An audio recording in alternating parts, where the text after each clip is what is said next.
High, সবাই কেমন আছেন? চলেন আগে ভিডিওটা শুনি, তারপর বলতেছি কি বলা যায়। আমি আজকে আসতে চাইনি। আমি আজকে শুধুমাত্র না পেরে আপনাদের সামনে আসছি।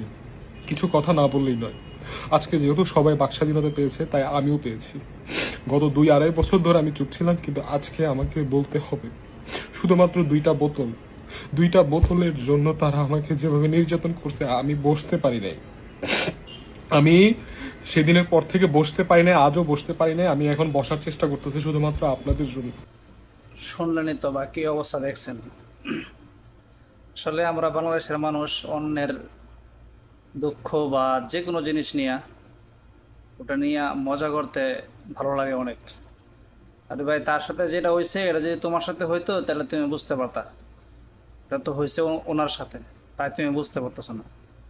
সব জিনিস নিয়ে একটু ফেসবুকে মজা করাটা ভাই ঠিক না।